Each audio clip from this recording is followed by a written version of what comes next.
Alright everyone, we're here at the latest hit of the Disney Plus Marvel show, Loki. Another Marvel show I was really excited for, especially since this is something people have kind of wanted for a while. A solo adventure with Loki, and we finally got it. And from the trailers, it looked like this was going to be a crazy and fun and weird adventure, and so that just made it even more exciting, and yeah, just the anticipation for it even better. And in the end, the first season wasn't perfect at all, but I still had a great time with it, and I would say I probably enjoyed it around the same level as the Falcon and the Winter Soldier, and a bit more than WandaVision. Also, as each episode was coming out, it was fun to theorize what exactly was going to happen in the next episode, especially when I was talking to a friend of mine about it. Also, this will have all the spoilers, so keep that in mind before you watch this. So let's just get into this.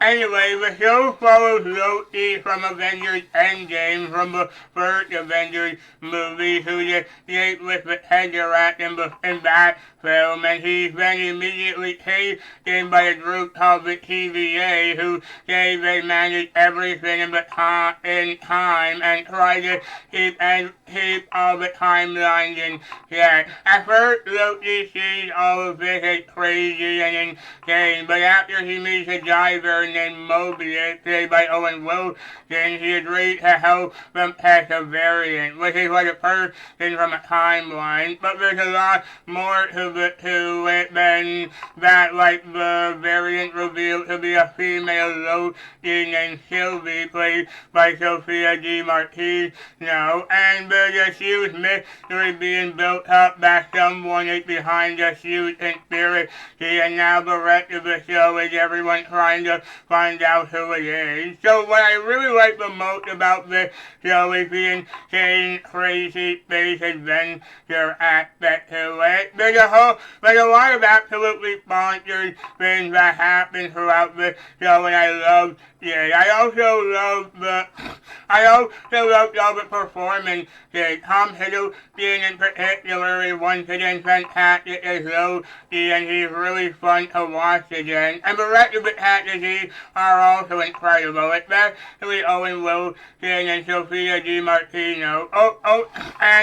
Owen Wilson makes this kind of character who you would think would maybe get annoying and generic at times, and makes Mobius super likable and funny. And Sophia DiMartino gives a great performance as Sylvie, with being the character who's been on the run from the TVA, who wants to capture her, even though she didn't do anything wrong, and they just want to capture her. And the first episode in particular did a really good job with setting a lot of this up. I like the crazy setting of the TVA itself, with being this big futuristic looking place, but it also has like a normal looking office, which makes it both cool and funny. And the first episode also did a good job with the Loki and Mobius relationship, where we see them both being annoyed with each other, and then they both try to outsmart each other in a way, and then at the end they both kind of open up to each other a bit more. And the first episode also made Loki himself more interesting, because we get to see how his life would have been continued on. Like, since this is the Loki from the first Avengers movie, Mobius shows him what he would have done with the rest of his life, by showing him the rest of the MCU movies after the first Avengers. So it was So we get to see this Loki see himself get killed in Infinity War, and it just made him a lot more interesting from that point. And the first episode was also really, really funny, especially one scene when Loki is talking to that Casey guy about fish. That was one of the funniest scenes of the show. Give me the Tesseract or I'll gut you like a fish, Casey. What's a fish? What's a fish? How do you not know what a fish is? I lived my entire life behind a desk. But what difference does it make? And then the end of the episode when Mobius tells Loki about the other Loki, and then it's revealed to be Sylvie in the next episode. So that was pretty cool. And speaking of the next episode, that was pretty cool too, with Loki joining the TVA to find the other Loki. And it's pretty cool when Loki thinks of the idea to go to different apocalypses throughout time, because he figures since the other Loki can't do anything with the timeline, considering they're already doomed to be destroyed through the apocalypse, then they can't be caught doing anything. I thought that was pretty clever. And then the end of the episode, the whole build-up to Sylvie being revealed is pretty cool. And yeah, it's pretty cool with her controlling people and then revealing herself to those.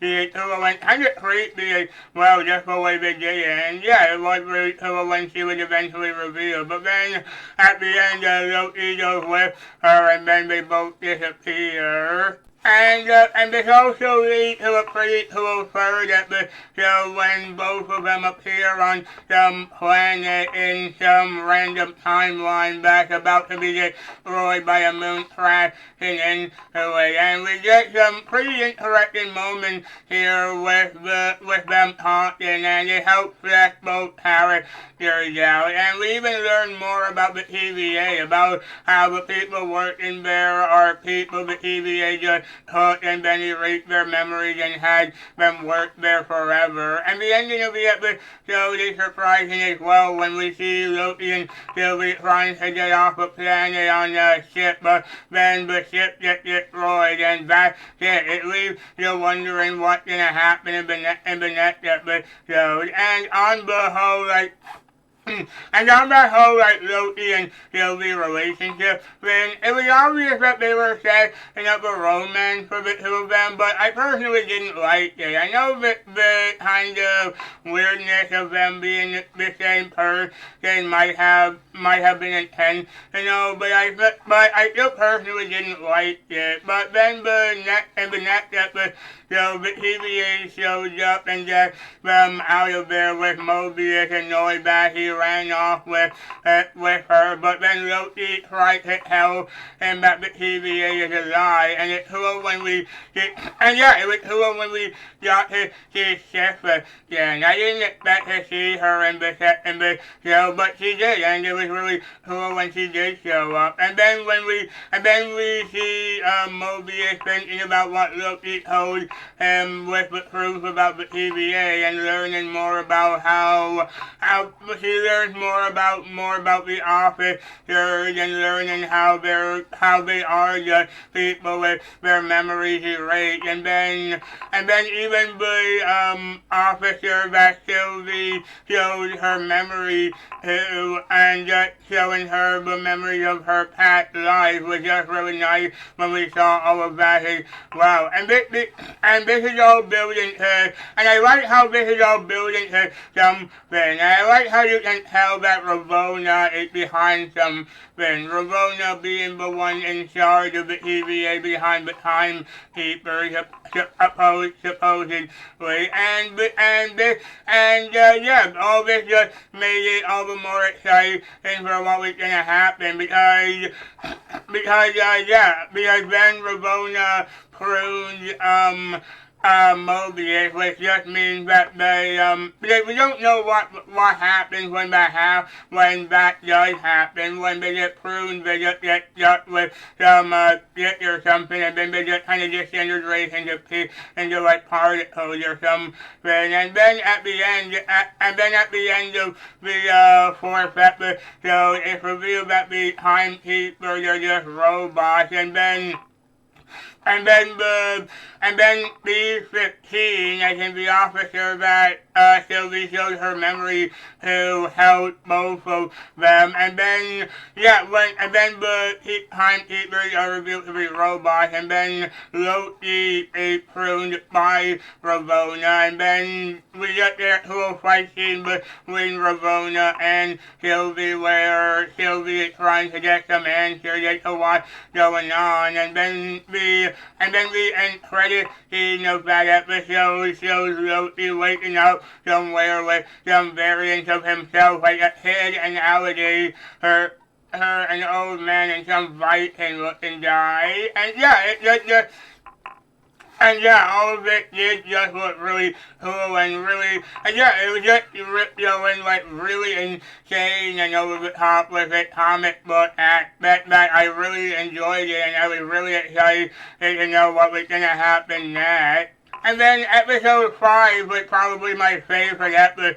It was just absolutely insanity and I loved it. Loki is talking to the other Loki variants while on the run from some cloud monster called Elias, and then they hide out somewhere while Sylvie prunes herself to get to where they are because her and Ravonna find out that getting pruned just teleports you to somewhere at the end of time or something like that. And it made for some really cool Easter eggs. Yeah, if you've seen some videos of the episode, or even if you've seen the episode itself, and you know that they were able to hide a lot of Easter eggs in this episode, especially that Thanos thing. That was really cool to see, especially. But my favorite part of the episode is when that President Loki arrives, and then we get with some army of other Lokis, and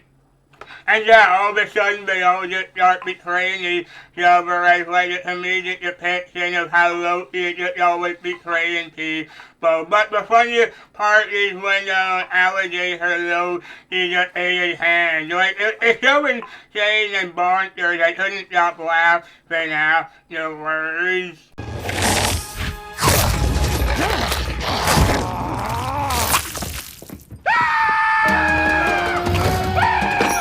But then Sylvie arrives and meets up with Mobius, and behold, team up Finn with them trying to take on this Elias Finn's pillow. And I like the part at the end when Loki is saying goodbye to Mobius as he's going back to the TVA. And that was a sweet moment. But then the end of the episode shows Loki and Sylvie going through a porthole, showing some huge tempo thing. And all this was making me insanely excited for the ending because the whole show was building up that someone was behind everything, and this was showing that the last episode was going to reveal it. It was all so cool that Ravonna didn't know what was going on at all, and it was just really, really exciting to think about. You can very easily assume how excited I was for the ending of this show, and I couldn't contain my excitement for it, and it was just cool just to keep knowing what was going to happen and who was the one behind everything. And so, did the ending deliver? Mostly, it did. I did have some problems, but especially with what happened at the very end, it made me super excited for the future of the MCU. And the opening was cool with it revealing that the place they were at was at the end of time. Also, for the last episode, a friend of mine and I assumed that maybe it was going to be revealed that the final villain was maybe going to be Anne. And we were right. It's revealed that the ultimate antagonist is Anne the Conqueror. I went nuts when I saw that because I remember hearing that they had someone for the role of Anne for Ant-Man Quantumania, and as soon as I saw him, I remembered it was him. And it was it was Jonathan Majors as Han in this episode, and I was super excited. However, I'm not gonna lie, I personally didn't like how the depiction of Han. I do think Jonathan Majors did a good job with what he was told to do, but I personally didn't like how crazy they made his character.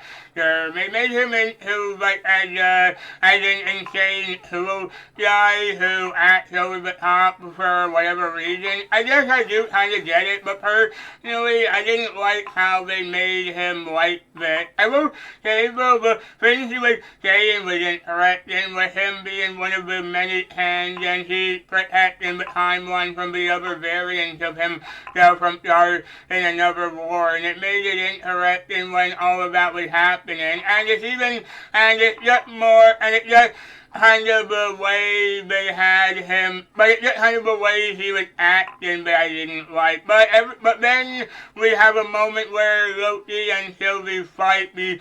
Sylvie wants revenge for all the suffering she's been through by killing Han, and Loki feels like killing him would do something bad to the timeline. And yeah, this part was a little weird to me, not the character itself, more the kind of the fighting and editing, it felt a little off to me, and to me just the way it was shot and all that. But then it ends with with Sylvie kissing Loki, then sending him back to the TVA. Still not a fan of their romance, so that part was kind of weird to me. But either way, she killed Han, which causes the timeline to go chaotic. Not only that, but at the TVA, Mobius and B-15 don't remember Loki, and he sees she wrote Han. So that just left me completely baffled. I couldn't believe what was happening because it was just insane, and there was just so many things happening. It was just so many possibilities being open that I could barely contain everything that was going on.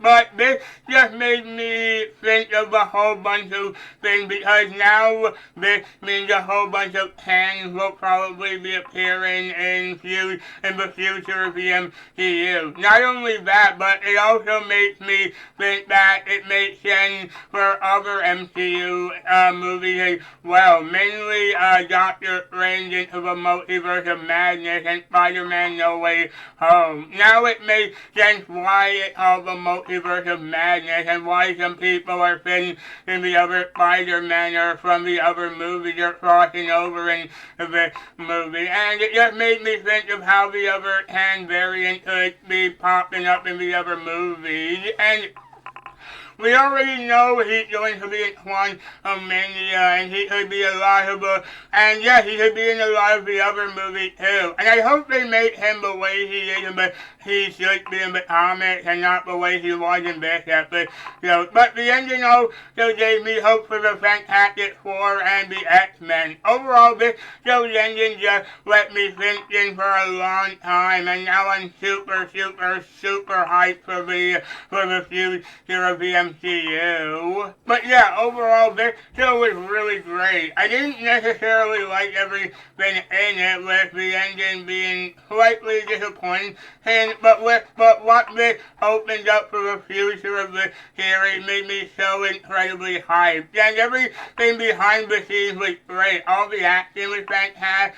I loved the Loki Mobius dynamic, and it was just super fun and made me really glad whenever there was a scene with them together. And it also did great it also did a great job with character art, like having the Loki we all know and giving him the same art he had from Ragnarok, but in a more interesting way, I found. I also love the mystery aspect to it. It didn't exactly deliver perfectly, but I was still glad that it was Han at the end, and all the build up to it was really exciting. I also loved a lot of the cinematography and effects. They all look creative and cool. And again, I was just super excited by the end when we see the ending with the